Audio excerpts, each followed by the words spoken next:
whatsoever I have commanded you.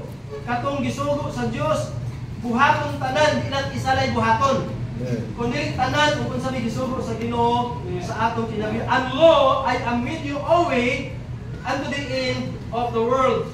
This is Isaiah 19, go ye therefore and teach all nation. So, isip niya, pagkaon niya nga, baptizan.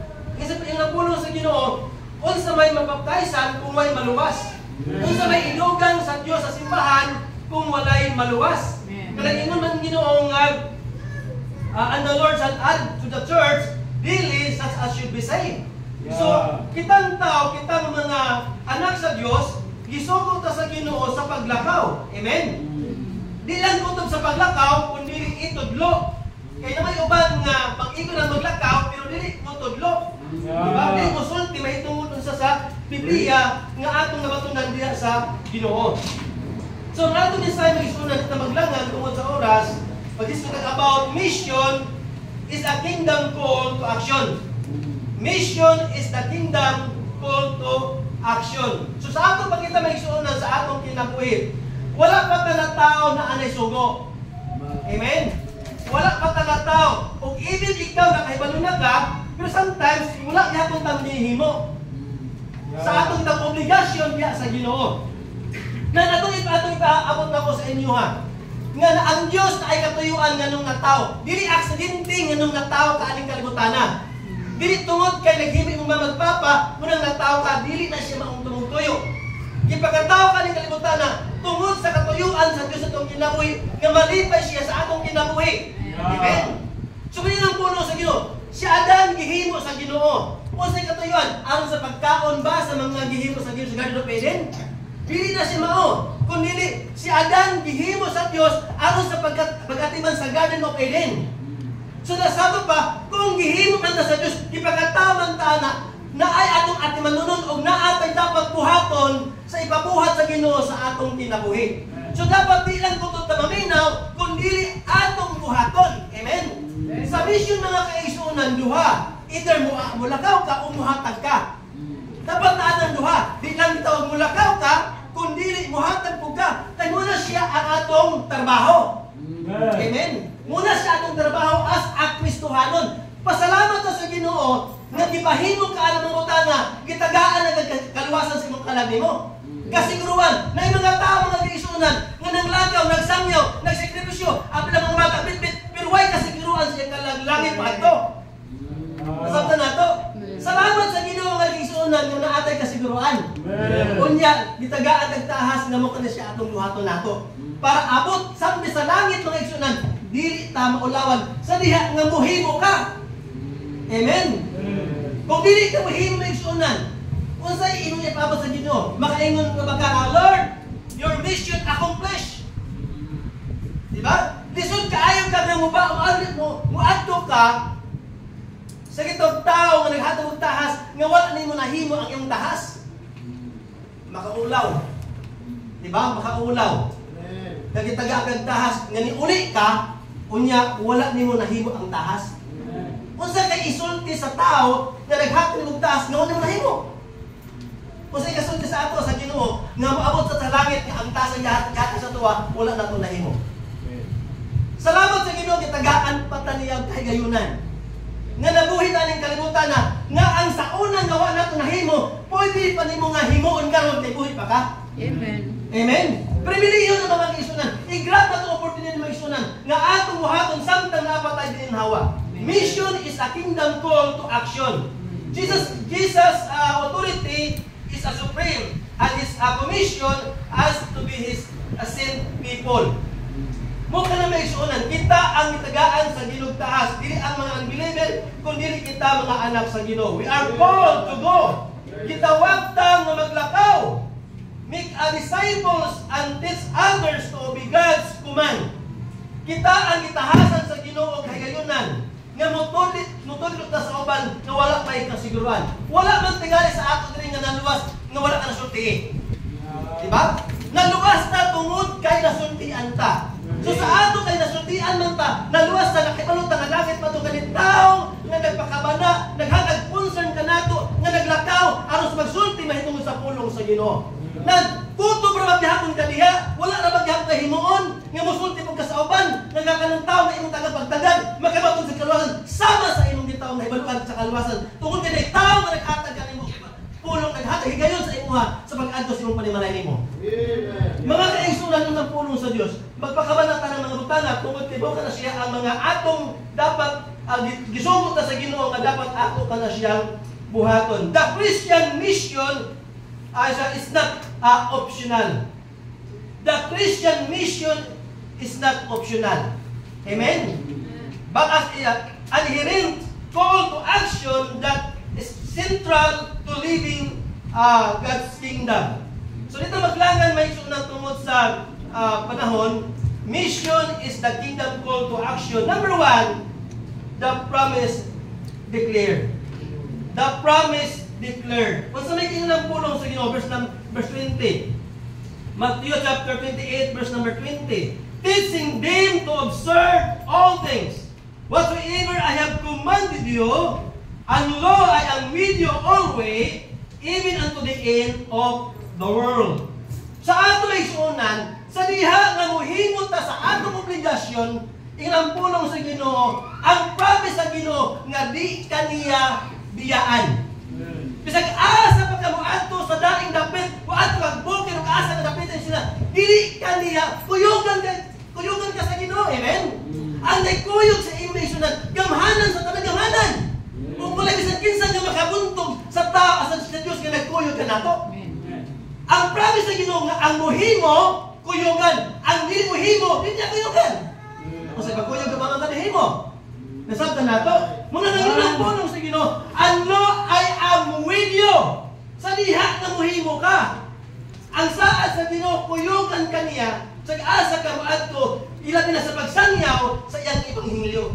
Kay mo kana si mga igsuonan gihatag sa Ginoo nato na pulong nga dapat dili ta angay nga mahadlok. Usay mahadlok ta sa pagsulti, kanuhunon ta, basig dibatihon ta. Kung man nato hunuhon basig dibatihon ta. Basig di ko katubag, maulawan ta. Pero abi ninyo mga igsuonan, kung naalala kasing-kasing nga musulti, ang Ginoo ra gid mo pahilo na. Amen. Unsay imong isulti para makasabot ng siya. Kung naaman sa mga pangutana, kung dili ka makatubag, ayaw lang bitaw tubaga. Ingnon na ko niya balik ko sunod, kay tubagon na ko niyong pangutana. Ano ra go, di ba? Ang kahadlok mo na hinungdan na dili ka makalakaw. Kinahanglan mo salig ka sa Ginoo. Ito yan sa ginimong hadlok aron kasulti lagi ka sa iyang pulong niya. Amen. Para mahimo nimo ang obligasyon. Amen. Muna siya tumakita sa pulong sa Ginoo. Mato pa sa Proverbs chapter 16. Tanaw natong Proverbs chapter 16. Verse number 1. Proverbs chapter 16 verse number 1. It says, the preparations of the heart in man and the answer of the tongue is from the Lord. Amen. Daghay mga butang even sa atong mga study nga nag-andam mag-listen para sa iya, pero pag abot sa inyong conversation, di na mao ang listen. Right. Ganun man, ang Diyos nakasayo sa inyong mga kinahanglan. So ang Diyos maghatag ka nato mga pulong na ma-provide ang iyang kinahanglan niya. So ang ato is not only willing at kasing-kasing sa pagsulti. Ang Ginoo ay mabahala kung sa'y ating isulti. Basta kay naalan ay kasing-kasing nga masulti. Salamat sa Ginoo nga naatay baba. Salamat sa Ginoo nga makasulti ta. Ang mga amang na yung kamot pagsulti, pagsulti. Walay tingog nga manigapas ng baba. So ang ato magtito siya, okay, angay nga kabalakan, kanina ng pulong sa Ginoo. Sa Hebrews chapter 13, verse number 5. Hebrews chapter 13, verse number 5, ang iyong Biblia. Now let your conversation without covetousness, and be content with such things as you have. For he hath said, I will never leave thee, nor forsake thee. Daghay mga atong kahigalaan nga mukiya nato. Pero salamat sa Dios sa iyang pulong nga di kita niya biyaan o binita niya talikdan. Sa panahon sa mga problema, sa panahon sa gulanan, panahon sa paghulga, daghanay mga kaigsuonan nga mubiya, pero ang Dios dili ginubiya nato. Ilabi na sa pagbuhat sa puluhaton sa Ginoo. The mission is a kingdom call to action. Number 2, their pride denied. Their pride denied. Nganong dili ta makahimo tungod sa garbo. Di ba? Kung naa kay kasing-kasing nga mapayubson, walay sugo sa Dios nga dili nimo himuon. Pero tungod sa imong garbo, di ka bubuhat. Daghan kay alibay nga dili ko makahimo tungod sa imong garbo nga dili ka makasagmitar sa sugo sa Dios.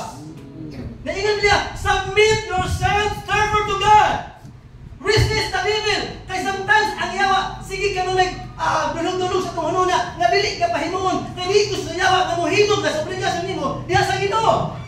Kay once ka imo ka ng buhaton, ay bilig nga ang Ginoo malipay kung ikaw panalangin sa Dios. Pero di gusto ang yawa, nga muhimo ka. Sometimes ang atong pride gamiton sa yawa, na dili ka makahimo nga ng mga tama. Kasi putog na talamin daw. Sometimes mo iminta.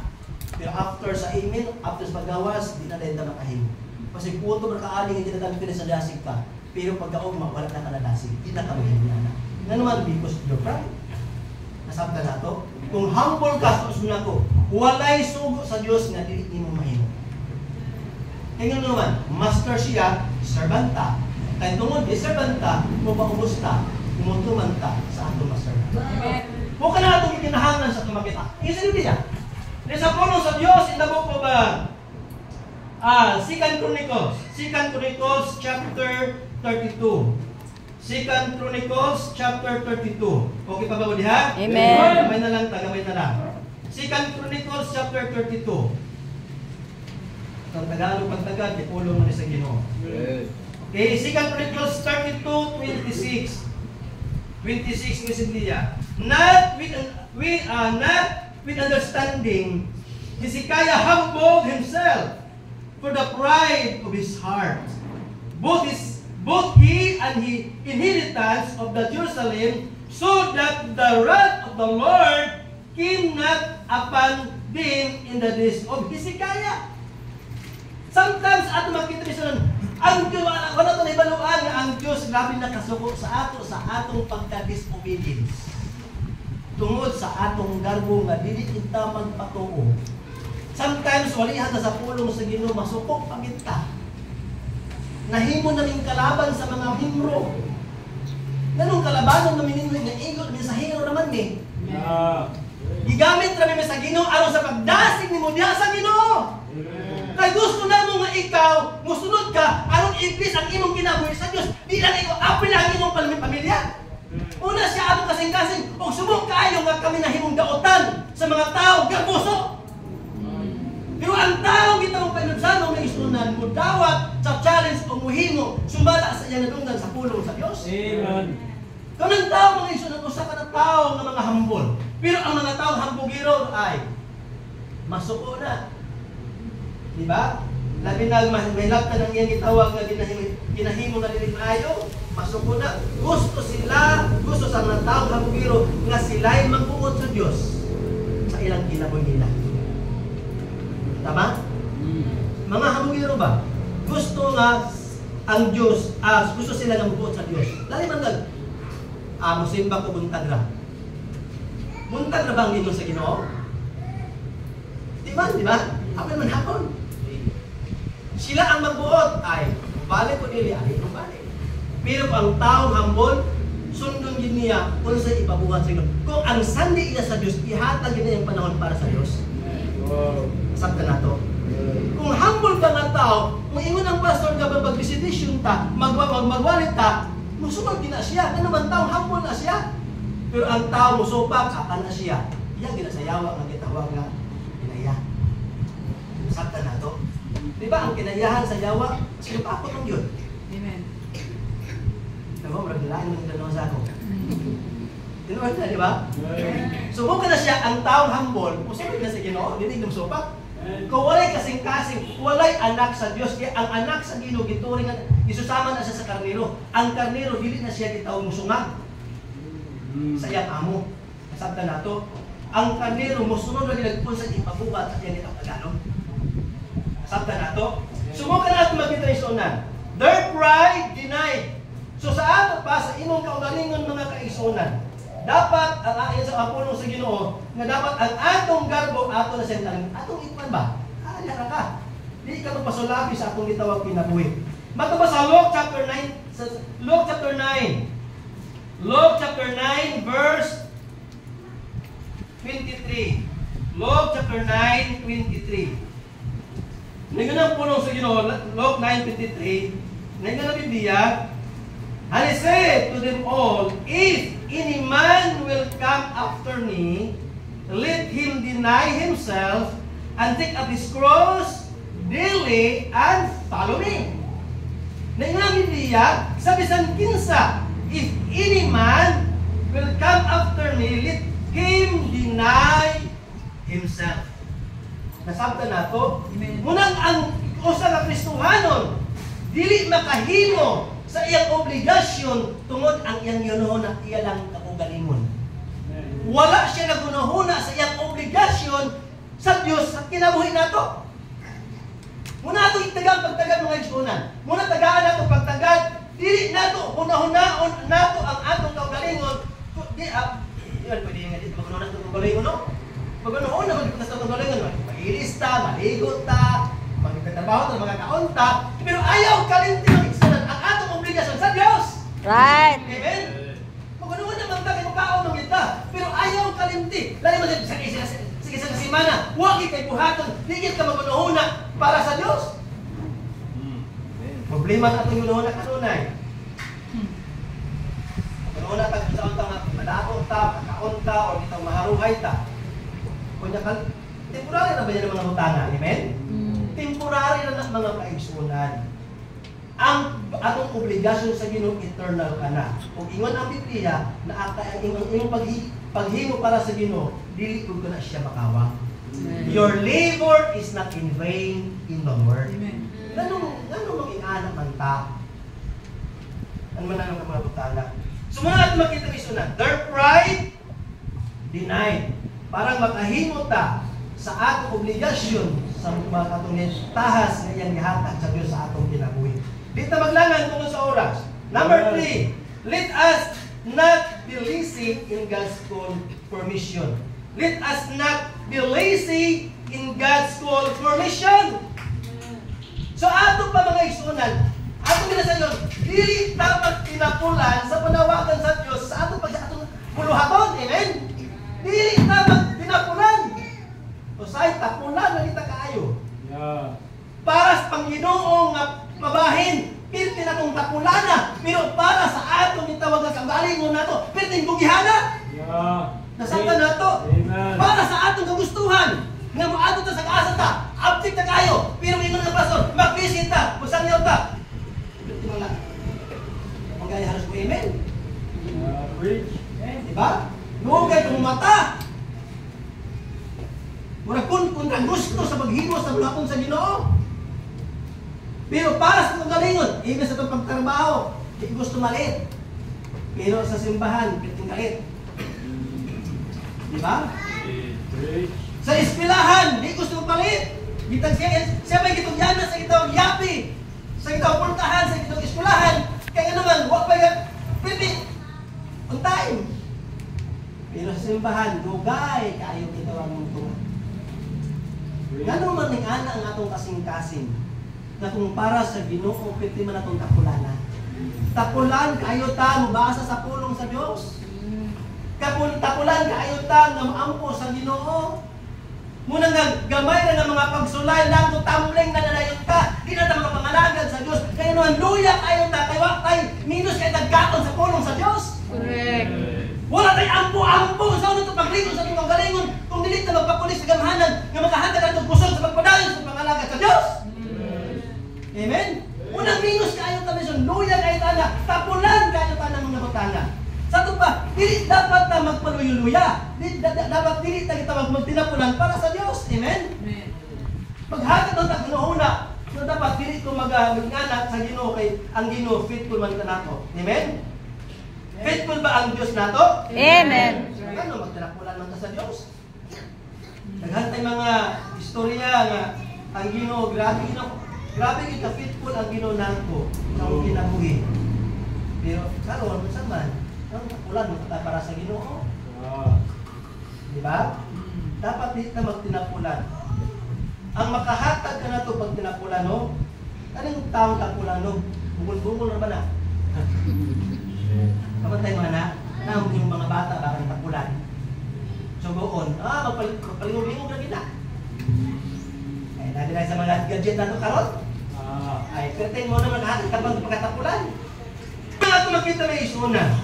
Ingin ang Biblia. Sa buko ba, Roma Kapitulo 12, versículo 11. Roma Kapitulo 12, versículo 11. Naman na lang 5 minutos na lang. Di ba? Naman na lang tayo. 5 minutos na lang. Roma.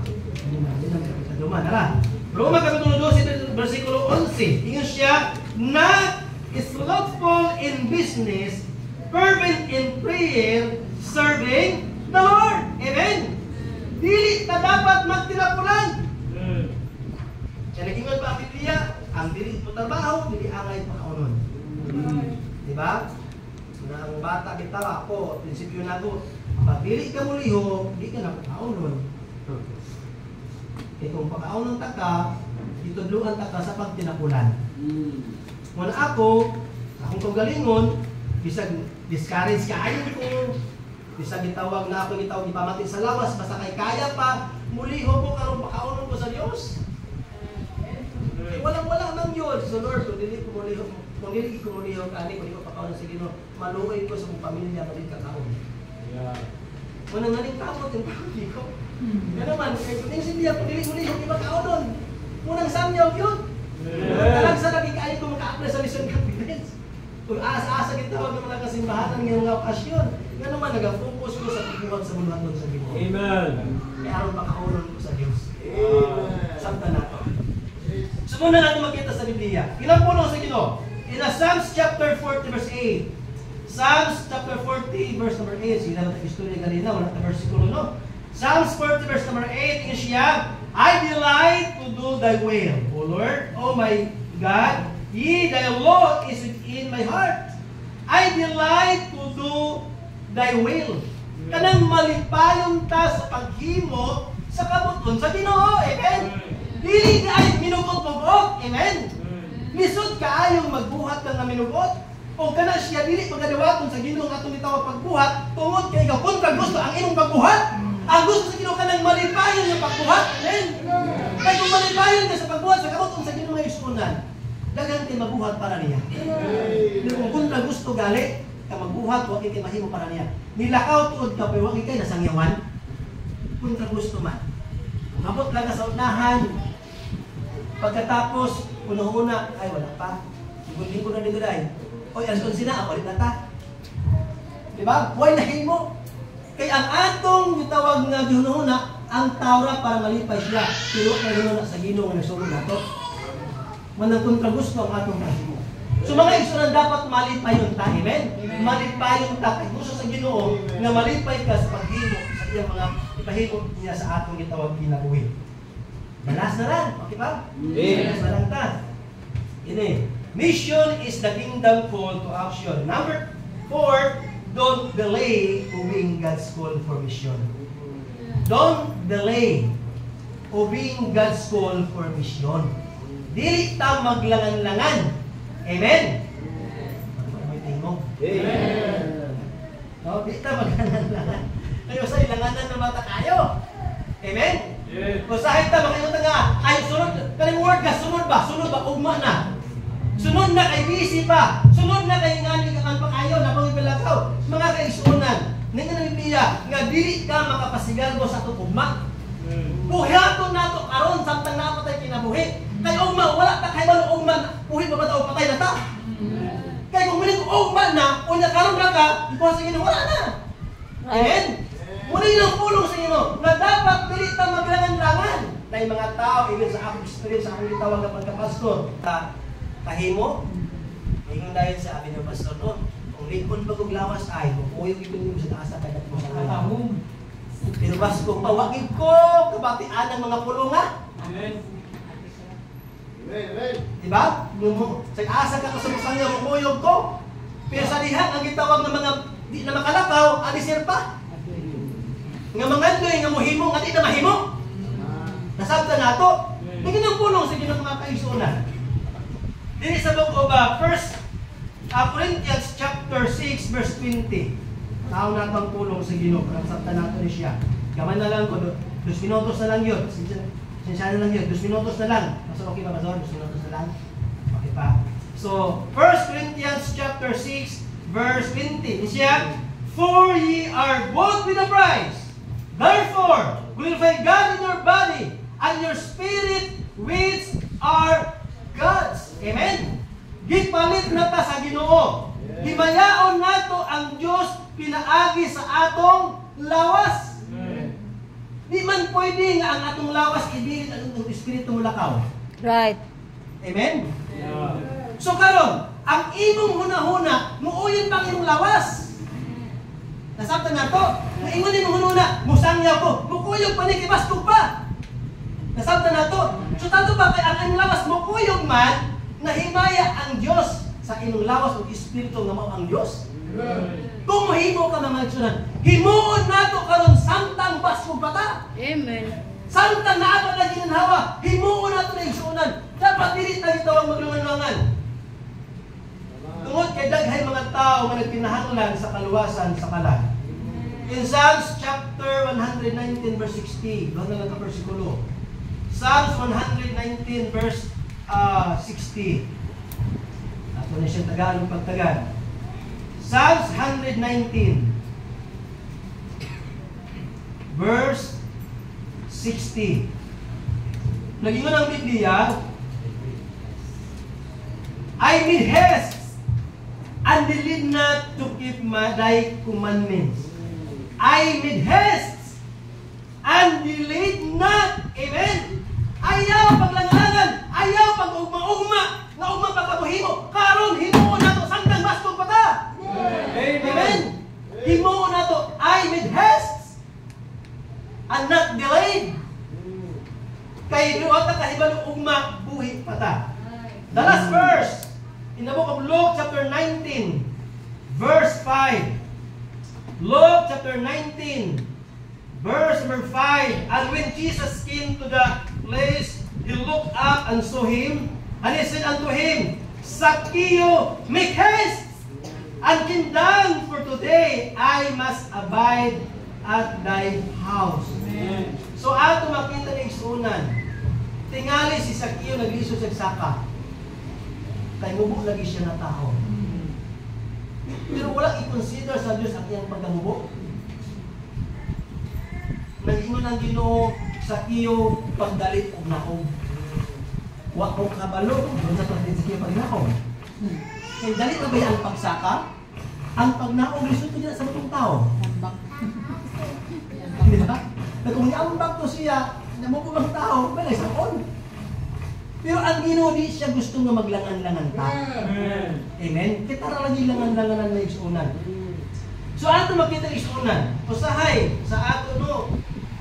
Muhimo ta sa atong kinabuhi, magbulat pa ta nga unanan pa ta. Di ba? Asa may imong gusto. Muhimo ka nga dili ka masakitan or muhimo ka sa diha nga masakitan. Ano na po no? Kaya atong mga bata ba, usahay, nangananganan na to. Subuot na dong, kapag tubig dong, o niya nanay. Basta man dyan, sumusugot ka tili. O niya nalagi nay. Para makasugot siya dayon, si mato ni mo. Latos. Pus-pusan! Di ba? Nisugot! Pero nasakitan. Ano sa naman tamahin mo? Kana nasakitan na ka? Kaya nakita mo si mong kinabuhi, bisan ka mo surindis mong kinabuhi, muhingo na ka. O samtang hapsay ka ba? Hapsay ka ba? Muhingo, padaan ka. Amen? So I hope na isunod dito maglangan-langan.